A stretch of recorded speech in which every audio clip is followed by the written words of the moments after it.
Hello, everyone. Thanks so much for being here, and welcome to the second day of ClimateCAP at UC Berkeley Haas. We're so excited to have you here. Hope your first day went great, and you're looking forward to another excellent day of programming. We're so excited to be joined on this panel around sustainable solutions in apparel and textiles by Rebecca, Sarah, and Louis, and moderated by Leticia, who is one of our very own Berkeley Haas executive MBA students. Before turning it over to Leticia to kick us off, I wanted to make a quick announcement about how to use the Q&A function in the WOVA app. The last 15 minutes or so of this session will be open to your questions, so you can make sure to submit those in the WOVA app by navigating to the agenda portion of the app, clicking on this session, and then you should see a Q&A button where you can type in your questions. Leticia will be asking the questions that are the most asked, so you can upvote the ones that you agree with or that you want to have answered, and we'll do that at the end of the session. Okay, great. Over to you, Leticia. Okay, thank you. Is this on? Yes. Good morning. Buenos dias. Welcome for those that are coming from afar to Berkeley. We welcome you all, and thank you for joining us. It's such an honor and privilege to moderate this panel that I helped co-create with Sophia's support and the support of the staff here. And of course, our panelists, thank you for coming and joining us today. And so with that, I'm going to get us started. I wanted to briefly introduce our panelists here that we have, and I'll start with Rebecca Burgess, who's the Executive Director of Fibershed, Sarah Kelley, who's the Managing Director of Fibers Fund, and Louis Perkins, who's the President and CEO of Apparel Impact Institute. So maybe we'll start with you, Louis, if you want to just share 1 minute about your organization. Sure. Yeah. Good morning, everyone. It's great to see you all out here. And if you see some kids in the back, those are my kids who came to hear as well, too, Eamon and Anya. So I run, Louis Perkins, I run the Apparel Impact Institute, and we are an organization that was founded 7 years ago by the apparel industry brand retailers, some of the larger ones, Target, Gap, PVH here in the U.S., now working with about 45 different brands. And the goal was that in order to solve for systems change within the supply chain, specifically around SDGs, science-based targets, anything that really requires business transition, it would require a joint signaling of the direction that we're sending these suppliers. And in order to do that, there would need to be co-investment. And so we were set up as a collaborative pooled funding model where we could unlock debt and equity from development banks, commercial banks, as well as philanthropy, if we were to actually pool industry dollars and help support the transition of the supply chain towards net zero, water stewardship, chemical management, all the issues that we're going to talk about with land use, biodiversity, et cetera. And so that's basically who we are. And we're set up as a 501c3. We oftentimes feel like we're acting like a consultant. We're under contracts with a lot of these companies around reaching certain goals. But the great thing about setting ourselves up as a 501c3 was to almost act like a mega foundation, because we're pooling dollars that don't need an ROI. And in order to do that as kind of a catalytic role with that capital, we can accept all forms of asset classes, which is really nice. And so, and it keeps our mission and purpose really clear because we don't have to worry about driving revenue. So I'll unpack more about that later. But yeah, we've been in operation for about 7 years, and I came on board right at the beginning to help found it. Before that, I ran the Cradle to Cradle Products Innovation Institute around circular economy and product standards. So happy to share more about that later, too. Thank you. Rebecca? Oh, so nice to be here this morning, and great intro, Louis. Rebecca Burgess. I'm the Executive Director of Fibershed. Our organization works primarily on the climate beneficial ag side of the value chain for textiles. And, we know the global fiber diet is about 70% textile or plastic-based textile. So we know we're working with a smaller segment of the fiber diet when we talk about natural fibers. However, we see the value in connecting land restoration to material culture in so many ways, but durable goods, industrial products, but also into textile systems. So we have a climate smart ag, or climate beneficial is our term, agriculture program. And we've been working in California for 10 years. We just began working in the Northern Great Plains, upstate New York, and also in the Southeast. We work with cotton growers, we work with wool growers, and the focus there is to build resilience to climate change by way of also committing these growers to practices that create a societal benefit, which is enhancing photosynthetic carbon capture, seeing carbon drawdown in the soil.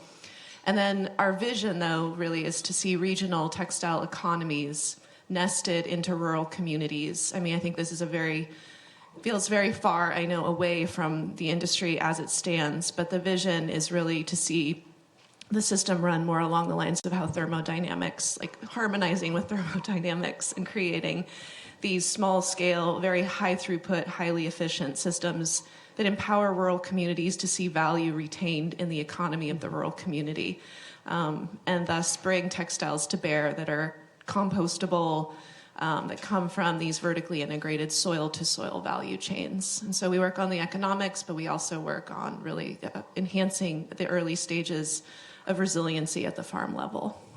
Thank you, Rebecca and Sarah.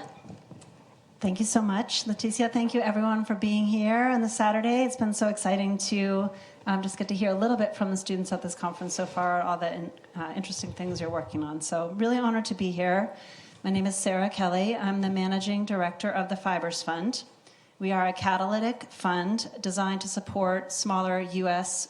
Fiber and textile businesses based on the simple premise that farmers, ranchers, and processors who raise fiber crops are part of the agricultural system. They identify as farmers and ranchers. They're asking to be recognized as such, to be treated as such, and to have access to the kinds of programs and financing that other farmers have access to. So for those who were at the food systems panel yesterday, just hearing about so much innovative work in the realm of food systems, and a driving question for me in this work all along has been who is asking these questions about fiber farmers, who is paying attention to them, and specifically who is providing funding and financing for them. So we offer that through a combination of different financing types, a little bit along the lines of what Lewis was saying, and we work with farmers on some of the same principles Rebecca was outlining, so really excited for this conversation. So privileged that in our panel today, these people here are all very near and dear to me. So we have Rebecca from Fibershed as one of our founding partners for the Fibers Fund and a longstanding inspiration. Lewis as someone also who has inspired my work for many years. Leticia on our investment committee for the Fibers Fund, and really just a dream to be here with all of you. So thank you. Yes, thank you.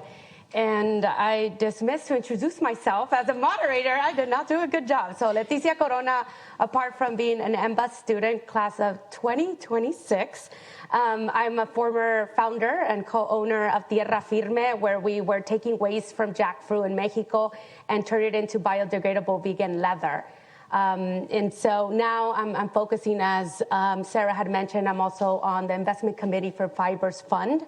If you all are interested in learning more about the biodegradable vegan science material industry, I'm happy to talk that offline, but just wanted to also kind of bring that forth. And on a personal note, my family are farmers and ranchers in Mexico. So as I mentioned, this is like a very dear and personal, connection to a lot of that we do here. And as students, bring in that personal story, because that drives you into how you will create and drive your own career as well too. And so with that, setting the stage here around the intersection of sustainability and fashion, and knowing where your clothes came, like my suit today is of linen. Linen is made from flaxseed, and we're going to go a little bit into the topics of like who actually grows and harvests, your clothes. Do you know where it comes from, right? And the implications of it, and labor as well too. And so with that, we'll get it started. We wanted to start with the big picture. Sustainability is a buzzword at times, right? And it's very loaded. But we wanted to try our best to try to break it down based on, our work and such. So I wanted to propose our opening question here. When we talk about sustainability in apparel, we can talk about a lot of things, as I mentioned: carbon footprint, supply chains, materials, and waste. Can you tell us a little bit about what aspects of sustainability your organizations are centered around and how they connect to the broad apparel industry? I think we started touching on them, but if you want to address them, we could start over there from Sarah.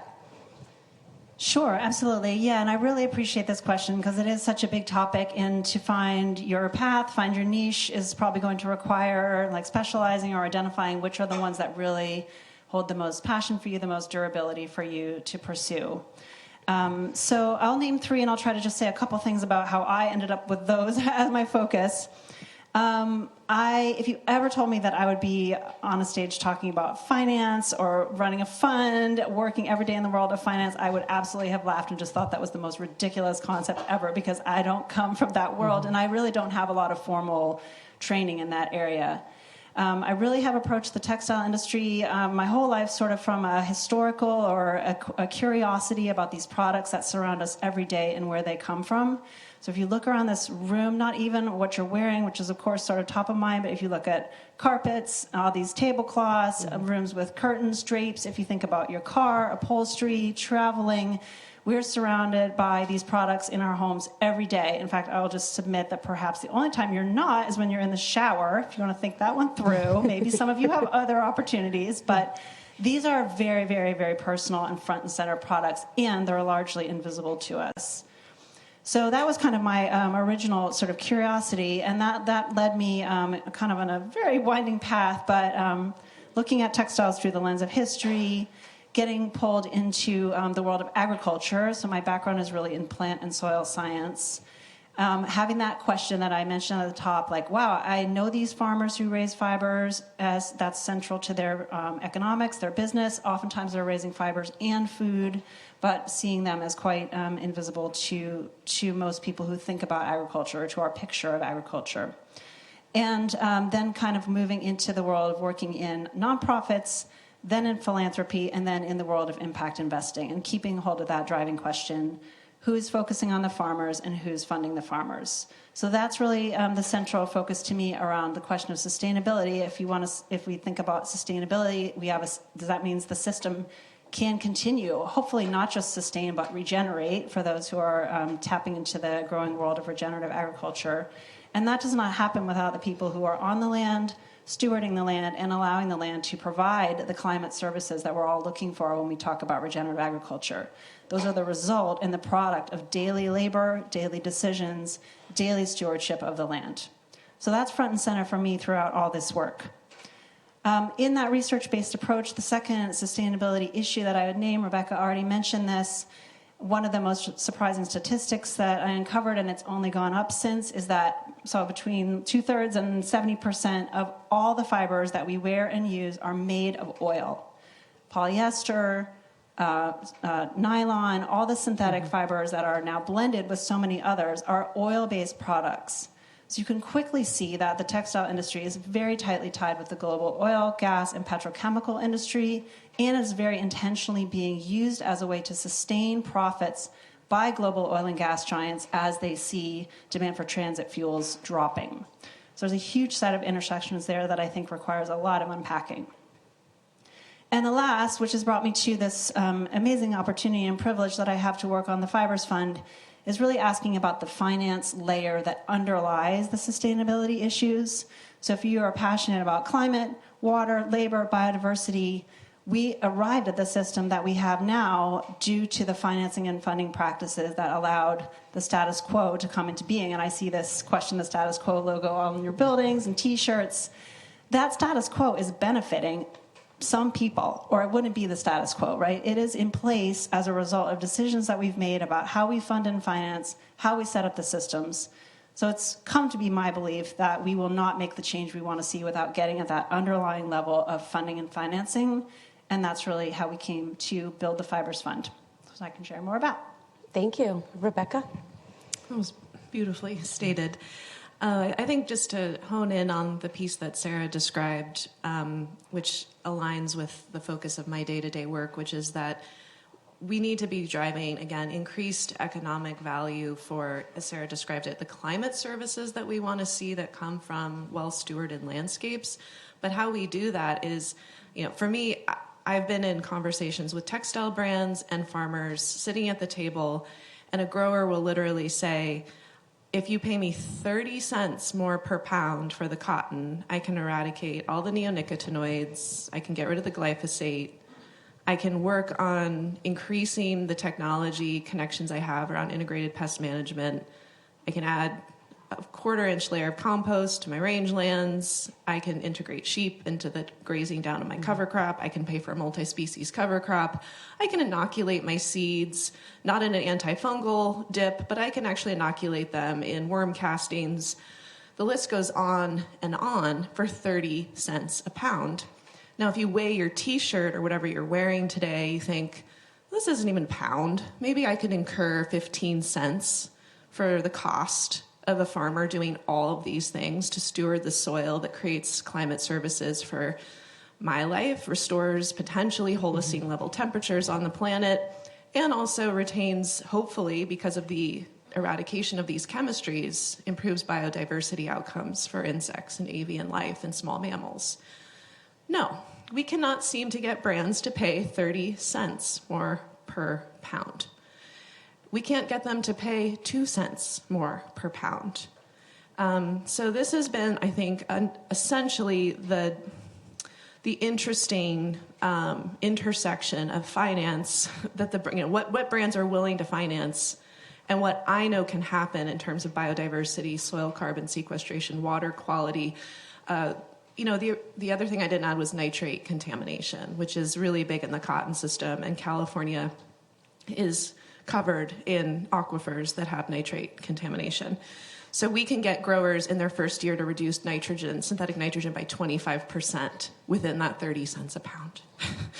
So I think my questions always get to the sustainability of this is like, why I say we need to put the mills in the rural communities. Who owns the mills? The reason why your shirt can't incur the 30 cent per pound premium is because there's yarn spinners and merchants and people in the middle who are not vertically integrated, who put these what we call keystone markups into, or 100% markup, or they try to make hay on a low commodity price on the cotton one year and maybe a 400% markup to the brand one year, maybe a 100%. You probably know more about it than I do, because I work with the spinners to a degree, but I see that without some more vertical integration and transparency and better contracts and agreements, the land steward is the first to be screwed. Why is that? They have to plant their cotton in March.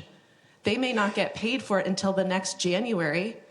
All those practices I just described to you about getting rid of the Roundup and the neonicotinoids, they have to happen in that whole period of time with no promise at the end of the harvest season that they will be paid for all of that extra work and the yield loss associated with the synthetic nitrogen reductions and the neonicotinoids. So for me, sustainability is the end of the day, it's 30 cents. And so what's the architecture of the contracts that need to exist in the supply chain to drive that home as a promissory contract to the farmer before they plant the cotton, before they, after they shear their sheep and they start their next season on the range.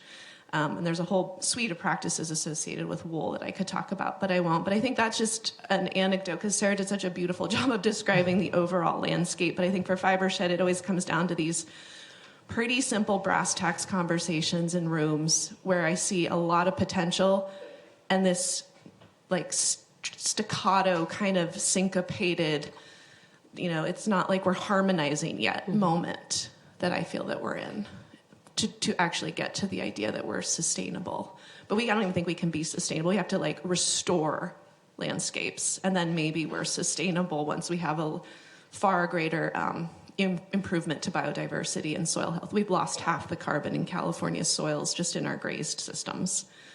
Some of the San Joaquin soils are probably, it's almost 70 to 90% losses of carbon. So you can't just be sustainable when your system's that depleted.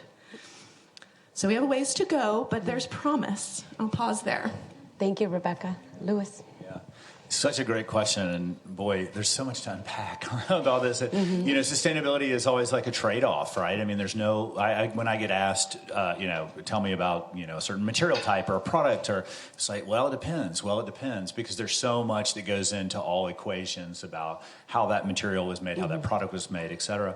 For me, when I really think about the work that I'm trying to facilitate with this and the team that we're building and everything, it's around just the bigger picture of heading the planet and humanity in a certain direction. And I mentioned Cradle to Cradle before. I was schooled under Bill McDonough, the author and founder of that design methodology. And Bill would say two things. One, we don't need to sustain what we're doing, so get rid of that word, right? Much regenerative, much better word. There's lots of better words. But if you've read the Hanover Principles, which Michael Baumgarten and William McDonough wrote, which was the precursor to the Cradle to Cradle Remaking the Way We Make Things book and methodology, it's to love all the children of all the species for all time. And I think about that a lot in this work, because what we're really trying to do is transition a 200-year-old mechanism in this sector that was built in a way to offshore, to break up the value chain into all these different tiers that are disconnected, where there's no real ability to kind of pull one lever and to get it all to shift. And so if you know this sector, we've been alluding to it, you could define it in a number of ways, but there's basically 4 tiers, and they're not vertically integrated. So you've got a brand retailer who contracts maybe with a Li and Feng, who designs and then contracts with a tier 1, which is the direct supplier, or maybe the brand retailer goes directly to the supplier. They're the cut and sew. They're the final stage. That's really all this industry ever knows or wants to know. That's not where their footprint is. So you go back one before that, and they're buying fabric. And where they're buying fabric is where wet processing, dyeing, and finishing is happening. That's generally used with on-site coal. And that's where, and I'm going to tell you what we're doing and how I define sustainability, which is that's generally what we're trying to address is the big lever right now. There's so many we could be pulling, but it's around energy, thermal heat, electricity, water, that's kind of where we are on the manufacturing side. You go back behind that, and then there's the yarn prep or the spinning that happens, and then raw materials before that. So each stage is the buyer to the one before, right? So to get information and to try to find out, how this is actually, what is the footprint, what is the impact, and then how do I make decisions to incentivize and change businesses all the way down, where you need all of them in concert, right? So what we're doing is we were launched by a group, I mentioned the brands, but it was the Sustainable Apparel Coalition, which was founded here back in 2009 by Nike, Walmart, and Patagonia, to say, we are all sending audits in for social and environmental to the same suppliers on different days of the week, and it's costly and expensive, and we don't even have access to the data sets. So if I'm Nike, I have no idea, what the data sets of all these other suppliers that I may want to source from. What if we could create a collaborative, pre-competitive mode where we rolled out the same audit as an industry, and all that data from the facilities and also from the product we could pull together, and we could look at it, and it would give us insights. Where is the supply chain? Who's sourcing from whom? What are the levers to pull in order to change? With that, they got 10 years down the road, and a couple brands said, that's great. Data insights are important, but we're always going to sit behind data is not perfect, and it never will be. And then corporates will then say, we don't have good data, so we're not going to make a decision, or they can't get the good data. It's not good enough, and it's their fault. And it's usually like small nonprofits that don't have very big of a budget that we're being blamed for not having good data, but they won't resource the data, the life cycle analysis. We could talk all day. So what we said is, okay, let's create a pooled mechanism to take what data we do have, complement it with on-site data from suppliers, and then drive that towards decision making. So where is the coal? What are the levers to pull? So we went to the World Resource Institute, who's part of the Science Based Targets Initiative, and we said, can you help us write the roadmap for this sector to understand from raw materials all the way to cut and sew, what are those interventions and touch points, right down to a piece of equipment, that if I change that thing, if I wrap that pipe or install that meter or remove that, electrify that boiler, or switch from coal to even sustainable biomass, that's a whole debatable topic too, we could probably move something forward. And so then we took that data and we said, okay, 97% of the apparel industry's footprint, CO2 emission, is not in their retail, it's not in their shipping, it is 97% is in where we are, right? It's in the supply chain, we don't own it, so what are we gonna do about this? That's scope 3 emissions. And so then we said, okay, let's get, what's the size of the prize here? Because if we can get investors excited, if we can get people to make money off of this, capitalism scales, maybe that's what we do. So we went went to the bank, literally. HSBC funded us to do a report with Fashion for Good out of the Netherlands called the $1 trillion opportunity to decarbonize fashion.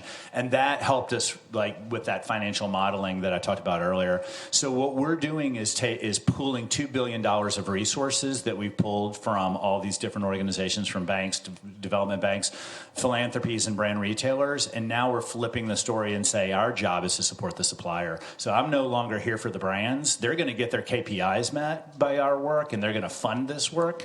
And everybody else along there is going to make money because they're going to be, investing, lending, et cetera. But what we're going to do is ensure that the supplier is incentivized. They're going to have purchase agreements. They're going to have commitments to volume. The only way this moves is if this industry, which doesn't really want to invest in long-term contracts, starts actually building long-term contracts and relationships. And you can do it as a pooled mechanism. Maybe I'm Nike and I'm not going to go promise those 10 suppliers, but I'm in with all of my peers in a pre-competitive way. And as a pool, we agree to 5% volume from the suppliers who meet a certain benchmark or threshold on CO2 reduction.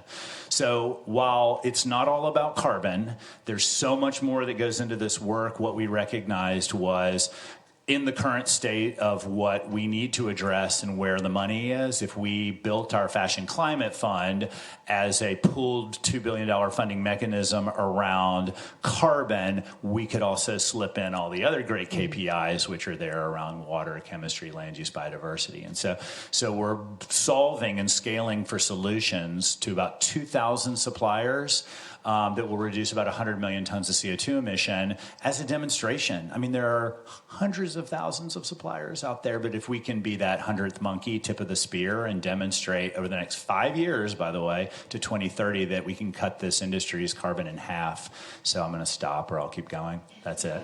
Thank you. No, thank you. And we are running a little behind time, so if we could keep it a little bit shorter, that would be great. The audience, y'all could definitely reach out to our panelists.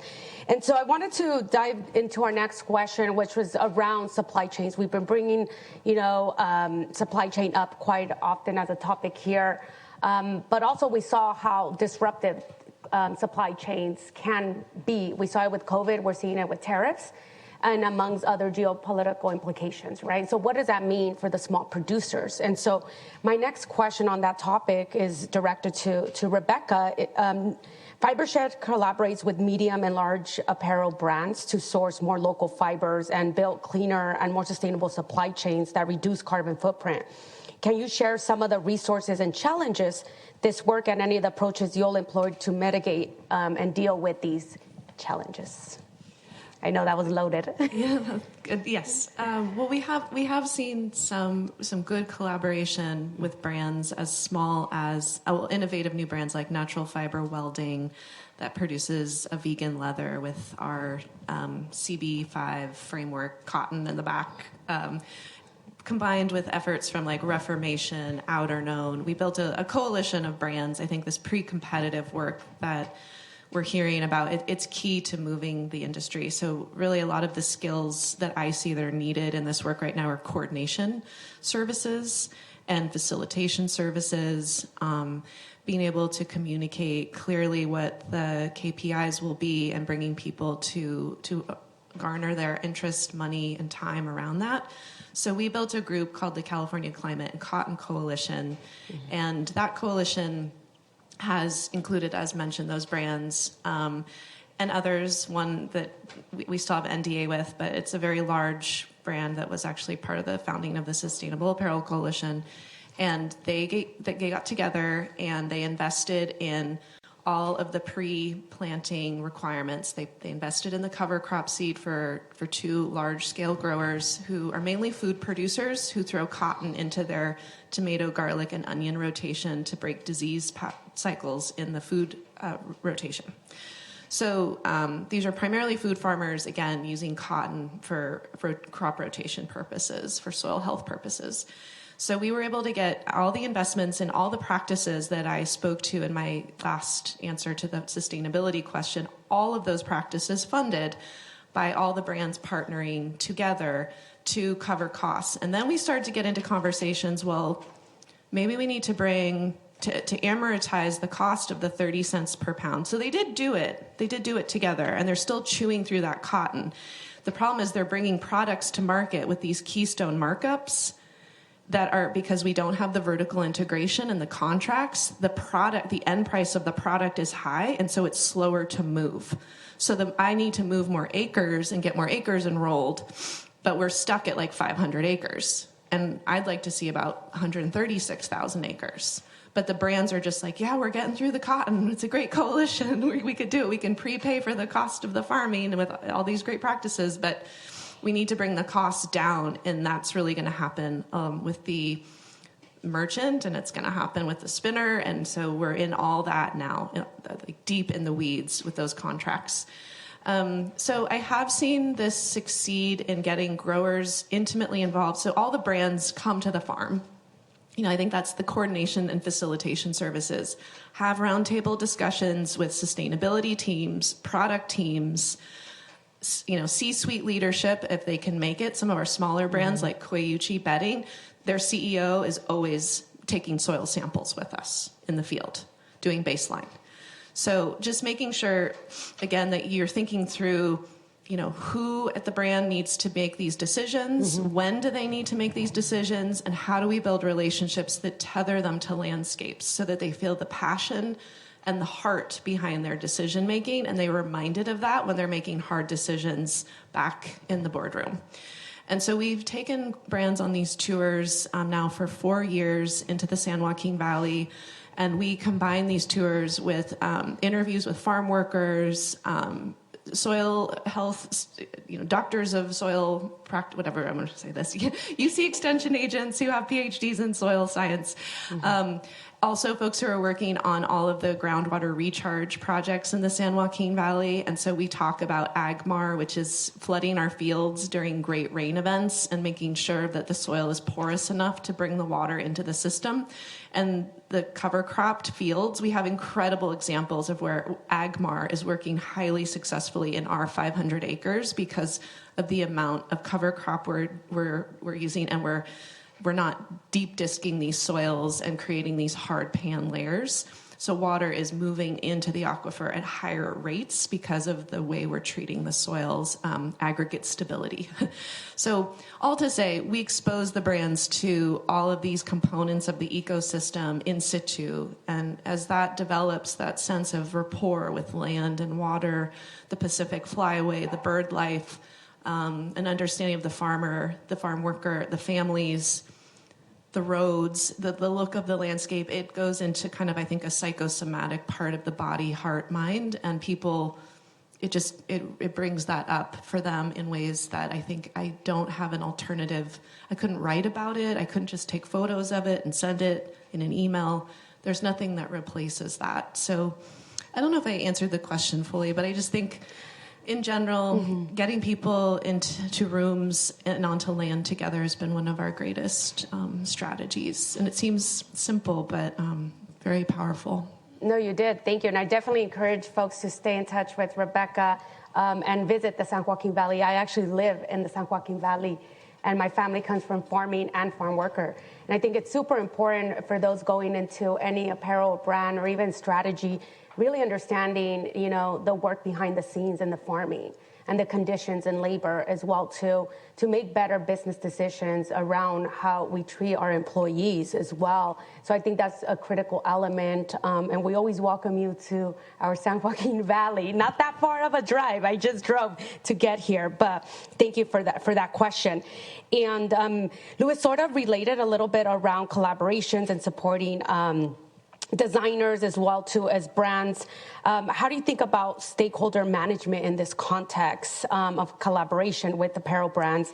And what do you think creates a successful relationship between between your organization and its stakeholders? Yeah, I love that. And I'm really in such agreement with Rebecca around, at the end of the day, this is about people just coming together and kind of setting their own agenda, and oftentimes fear and sometimes anger aside, and really listening and learning to what they're not getting and what's not being achieved, And so I tell my team often, first of all, our stakeholders are, I mentioned the brand retailers, philanthropies, suppliers, I mean, like now to me, they're like right in the top of the circle because we've built a mechanism for them. So it's time to really listen and learn from them because they're the ones that they have to do this work or we all fail. Mm-hmm. And the system doesn't support that. And then banks and development banks and all who really just get to be in the room to participate, I think, because there's commercial opportunity for them. But at the same time, what I think is really critical, and especially now, because I mentioned earlier, like some of these interventions, like wrapping pipes, installing meters, and you can lower your carbon by 10%, save water by 20%. That was the easy stuff. You're going to lower your bill, your energy and water bill, and you're going to get money back in your pocket as a supplier. And it's still hard to get to them to do it because it's like, wait, I'm just trying to produce X tons of units for, holiday for Ralph Lauren. I don't have time to pull my team and try to look at this equipment and walk through your 10 best practices of energy efficiency, and also, am I going to get rewarded for it? So it's like, so that in of itself, even when you're like, no, but you're going to get about $500,000 in savings in the first year back, and they're like, you say you've got to make the case, right? So for us, it's getting the people in the room now is really the bigger lift projects, and it's big capex, and it's harder to do stuff. It's stuff that hasn't been proven to be commercially viable yet. But we're a late stage. We're not early or mid. So like if it comes to us, it's probably a technology that's working in another sector. So I'll give you an example of how we're going to do this, and we're kicking off this activation. So I mentioned 2,000 suppliers are our goal. Well, 500 of them are in India, and a lot of them cluster in these regions, really. And so one of the regions is Bangalore. And so in about 6 weeks, we're going into a room with local facilitators that we're working with in India who really are pre-working with our suppliers. We picked 25. And most of them are mills, so most of them are at this intervention of like we're burning coal currently, and we don't want you to switch to natural gas because that's only this much better. And we don't really want you to go to sustainable biomass because there's a whole bunch of other problems around how you define and regulate that. And you're still burning something. What we really want you to do is electrify boilers long term. But the interim step may be heat pump installation, recapturing heat. You can almost reduce your load by 40%. So getting the suppliers then to say, that's not what we want. Like, listen to us for a week in a room and let us tell you what we're working on, like what our ideas are, how we want to accomplish this. And so we've selected them because we know they're high CO2 emitting facilities, and we've also selected them because they have a large overlap with the brands. So 4 days in a room listening to them, and obviously pre-working, we have some solutions to bring. One of them is about a rebate program. What if we could get a volume agreement on these heat pumps, for example, and give you 50% of the money back, so you invest in it up front, and if you hit that carbon threshold, we're going to pay you back, and so pooling. So these are the kinds of things. It's like getting into the room, listening to what works, coming with some interesting ideas that maybe have worked in other sectors or industries, and working with them. But I think this sector has talked a lot about supporting the supplier, benefiting the supplier without actually doing it. And I think we're at a moment now where like there's credibility to be lost by people who look like me, who live where I live, to do work in the parts of the world that I'm working with in, if we can't actually make good on what we've promised for over a decade, and then also get out of the way and let them accelerate this. Bring the resources and the talent that we may have based on where we are and who we are, and then let them do the work. So that's what, to me, stakeholder engagement has to look like moving forward. Thank you so much. I love it.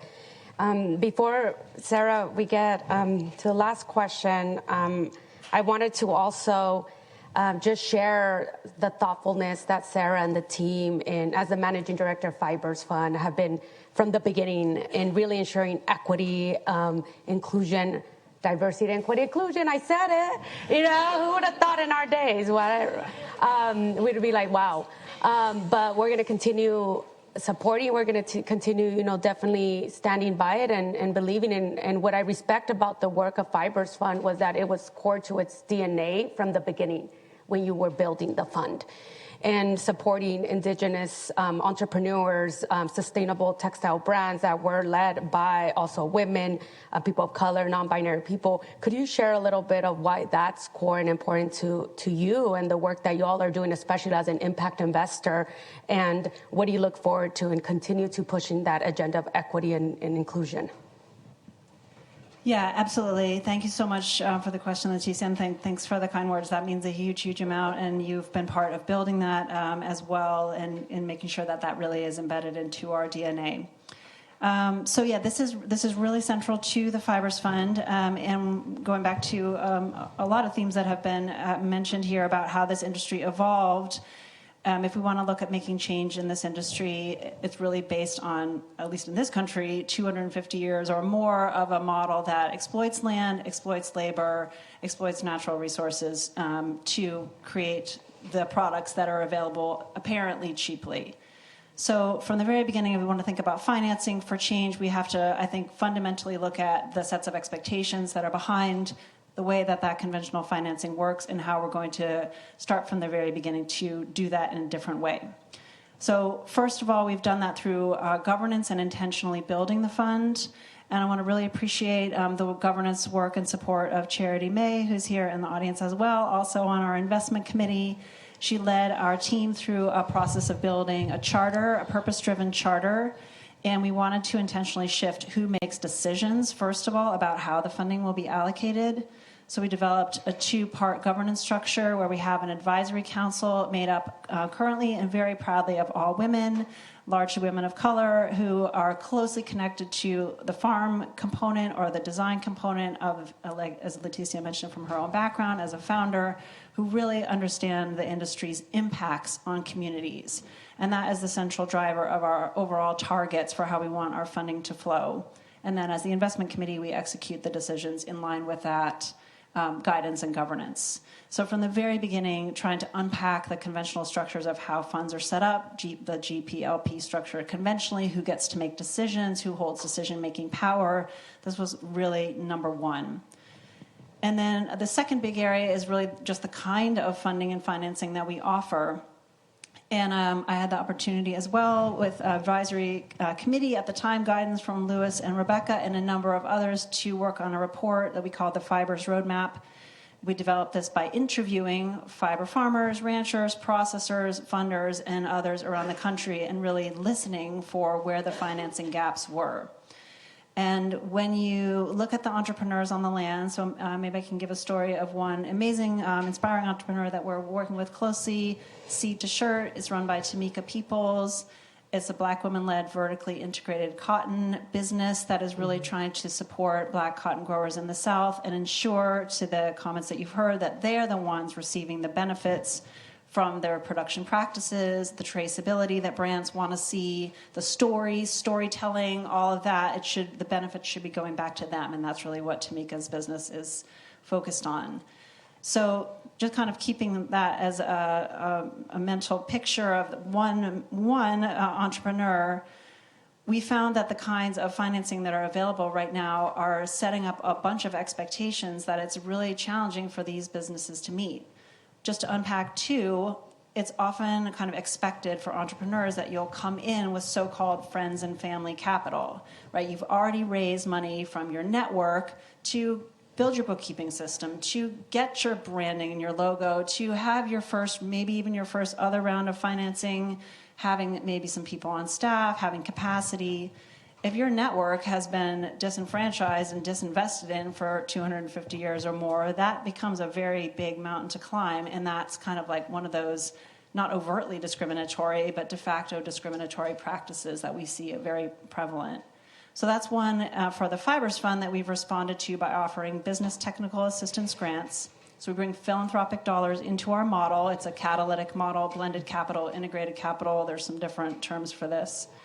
We bring philanthropic capital in intentionally asking those dollars to be the highest risk dollars. Instead of asking the entrepreneurs to bear that highest risk, we're asking philanthropy, accumulated wealth, to bear those highest risk steps and stages early on.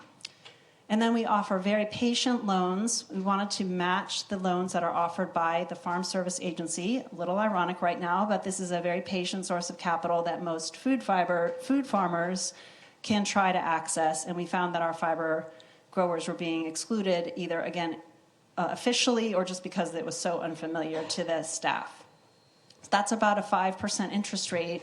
So you can see that we're not running our entire fund off the spread, the so-called spread between what we raise from our investors and what we charge to borrowers, because again, we didn't want to put that on them. So we use those philanthropic dollars. We work with very patient investors and those who have found that they have enough and can afford to have some of their investing be more heavily leaning towards impact. So those are kind of two of the areas where we've tailored our financing specifically to what these businesses need. We're finding that even those are, very inadequate to the task of rebuilding, filling gaps in this system. We have a long way to go and a lot more work to create true equity and fairness. But we're trying to create those stories, create a model and a pathway for how other funds could take on this work customized to the areas that you might be interested in. Right. No, that's wonderful. And what I appreciate is even the way that the investment thesis and how you structured, how we even define risk. I think it's more about missed opportunities by other investors and really intentionally supporting, especially women of color who have the background. Most of the designers, especially in New York, there's a designer, Cindy Castro, Latina, who worked for big brands. So she has the experience as a designer, and during COVID, branched off and started her own design company in New York, Cindy Castro, New York. And she's facing some challenges, but for us, it was an opportunity for really to invest in up-and-coming designers that had a strong track record as working for big brands and were launching and starting their own company. And so I think that's super important to not see that as risk, but opportunities to really go deep in investing and not just saying we're doing it, but actually doing it and doing the work. So with that, I wanted to just kind of really quick ask our panelists before we get into an important, rich component, which is the Q&A questions from the audience, is if our panelists could just quickly, 1 minute, I know, provide just, recommendations. Most of our audience here today are MBA full-time programs, and so they're students, they're trying to figure out what's next or pivoting in their careers. Yeah, what recommendations or advice would you provide them as they go back into the workforce? Or go ahead. It's interesting. I think that, I'm going to say a lot of stuff that's in a lot of books and, but it's like follow your heart. But I think that's a really big piece to this because let me tell you, I had no freaking clue what my career was going to be and look like. And as I look back over it, I jumped around a lot of stuff. I got started off in like fundraising for the arts during the Olympics, and I went to business school, and I was like, I want to do corporate social responsibility, and got into that, came out here, worked with BSR, and then I did consulting in tech, and then I did launched a fashion brand in Argentina, and I was like, why did I do that? Years later, I'd find out, and it went from there. And I finally kind of was like, I got clearer and clearer as I kept going, and then everything I did from like process re-engineering to entrepreneurship to environmental, public-private partnerships, all of a sudden one day I went, whoa, it's as if I wrote a map. I had no clue because it seemed so circuitous. So to me, it is really about like what we need the best and brightest in this now. And I have this conversation a lot of times about like we got to also have to pay them, which, we're committed to that at AII. And it's like we have to get the best and brightest in this. So we need entrepreneurial thinking. We need people that really might be persuaded to go work in tech and other areas where creative minds launch new things. We need creative minds to launch and solve for new things here too, right? So I think to say my advice is, you're always going to be happiest if you're doing the thing that actually brings you alive, because work is hard and it's a pain in the ass and people are difficult. But at the end of the day, you're like, yeah, but I love this because it's, it's really, so that's my advice. And then don't be afraid to leverage people like me and, just ask people to let you in the room, ask people to show up. I think the biggest thing that whenever I walked out of a room and I was like, I got to turn around and go back. I got to show some bravery because you'll always unlock the thing if you just are bold and brave. So, Thank you, Rebecca. Great advice, and some everything seconded in what Louis just said. So to just, if I can augment that, my own personal experience has been absolutely following. When it looks circuitous, perhaps it's actually the fact that the world is a system. And so we've created an education system that thinks about things as siloed or myopic, but your path is actually part of a system's path. If you find yourself moving between sectors or between parts of a company, I would admonish you to do that. I would admonish you to find your piece, the pieces that excite you within these whole jobs, and see where you can take parts, and probably, it's likely, you will be building the new systems because of the changes in technology, because of the changes to climate, because of the changes to geopolitical everything. You will be here building new things. And so the siloing or the myopia is actually going to hinder, I would say, success for the future. And I, as an employer, have said to myself multiple times, I need enough detail orientation and ability to take in information and be thoughtful and contemplative. I need to do that. My employees need to do that. And we really need to think about multivariable systems all the time. If I make this decision, how does it affect all these other things? Who's my audience when I'm thinking about the effect of the lever I'm about to pull? There's so many things you're probably getting in your MBA program that I don't have that language because I did not get an MBA. But I will just say all of these things that Louis said, and you're going to weave your own context, and you're probably going to weave your own future, and it will not look like some of the jobs that exist now, and I'm sure everyone's telling you that already. But grab hold of all the things that excite you and resonate. And I guess I'll pause because it's a minute. Thank you. Thank you. Sarah, take it home. Now, this has been so amazing to be part of this conversation, and can't wait to hear your questions. So I'll just say briefly, no experience is ever lost, like very much echoing Louis, like working on a sheep farm was really random, and I'm sure my parents were like, oh my God, she's lost to us forever, but I have never lost the grounding that gave me, and it's really informed everything. So no experience is ever lost. We didn't get to our question about collaboration, which is a real shame because we have very rich stories of collaboration among this group. Your future collaborators, your future board members, your co-founders are probably in this room, in your networks. Build those networks and stretch them. It's so powerful and has been the source of so much reward for me. And I do really love that question, the status quo motto that I see all over the place, and a really powerful question for me, kind of a cutting through the noise question, is not just what is the status quo and why, but who is benefiting from the status quo right now? Someone is benefiting, and if you look at that root layer, like 5 layers of why, maybe you've heard that sort of like question, I think that is when you get down to some really interesting insights and things that can power the next generation of solutions, disruptions. That's really one that I would encourage you to take those writings on the building wall there and apply that to the things that you're trying to change and solve, because without understanding who's benefiting right now, then I don't think we have as many powerful tools for change. Yeah, definitely. Thank you. I'm going to dive straight into the questions, and I'll share my advice to my fellow students and classmates as well. But before that, whoever wants to take this question, just for sake of time here, the first question is, do you have any ideas around making more sustainable clothing manufacturing in the U.S.? How can we, as MBAs, think about entering this space? So someone, 2 minutes. We'll chip into this one. So this is a very big goal of ours at the Fibers Fund, to see a resurgence, more resilient, and like a combination of preserving and rebuilding U.S. textile manufacturing infrastructure from the soil level all the way up through the tiers that Louis described into a product that you can actually buy, which is very, very rare right now to find an all U.S. traceable product. We are trying to do that from the soil level by starting and supporting these entrepreneurs, but many of them are already into a more of a vertically integrated approach because they've found that there isn't an opportunity for them to return value to the farmers unless they start to build or rebuild that themselves.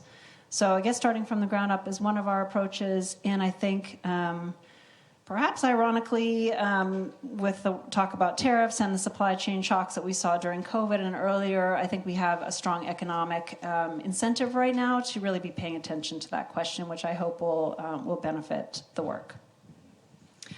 Yeah, I would say having gotten to go through a walking sailboat and other tour of the Norwegian textile landscape, which is a country where everyone you run into has a PhD that was publicly funded. They've got, it's a social democracy that's working at a very high function rate.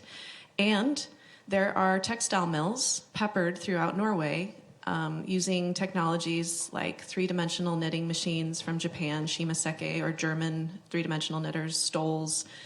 Factory floors, the Dale mill that makes the Norwegian Olympian sweater, I toured through that. The Oleana mill in Bergen, I toured through that. The people working in the mill can afford to buy the sweaters.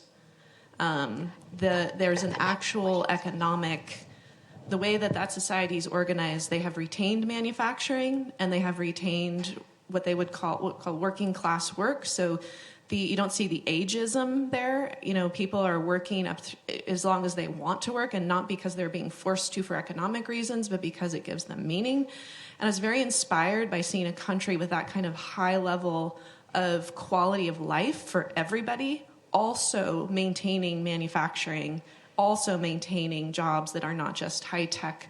So I think part of it is, having worked recently on California's operational economic plan, you know, the United States still has a vision of like, we just need to push aerospace and high tech and generative AI. Like, when you look at how we're pushing the economic future vision, we have to give an identity to textiles and food systems. We have to actually build a vision that the McKinseys, who I see are a sponsor of the world, can see.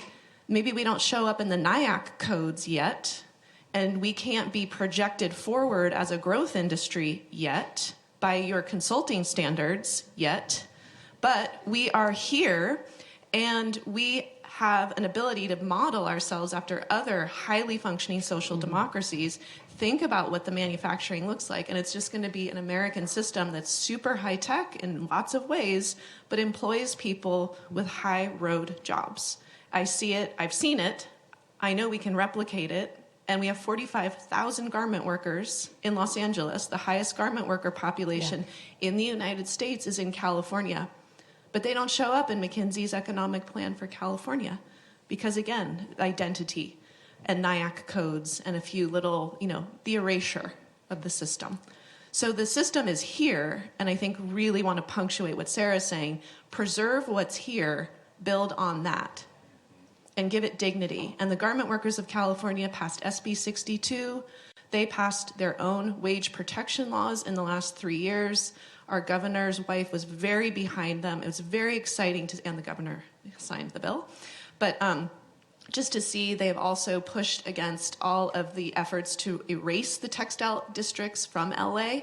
The garment workers themselves are saying, these are our jobs, these are jobs we want, and you will not put high-end condos in our textile district, and have told the LA Board of Supervisors to F off. So I think, you know, we have to say, like, wow, let's get behind labor. Yeah. And that's my, sorry, that Thank was longer. you. No, I mean, this is a whole day topic and panel, and why it's so important and integrated, right, to what we do, what we buy, our purchasing power, and choices we make. But just quickly, the last question here I have before we wrap it up, because of timing, is for Louis. From the audience is, where do you see the future of textile recycling going? Who should own the recycling processes, the manufacturing or waste management companies? Oh, that's such a good question. So that echoes back into my cradle-to-cradle life, and it's come up a lot recently. I mean, I was just at a brand meeting around circularity with Lululemon this week up in Vancouver, and we were talking about all this. And with the California textile recycling bill being put into place now, their infrastructure has to be built, right? So the power of regulation is really going to draw a lot, and I think we're going to see that same type of regulation we're already seeing in Europe and globally. So The owning of the collection and sorting and all, I think should be private in the sense that a couple of the big brand retailers have tried to play a role in that and be part of it. I think that piloting and getting those things off the ground is important. One of the big barriers around this space is also separating blended fabrics. So there's a lot of technology that needs to be scaled around separating the materials on the back end, poly from cotton, et cetera.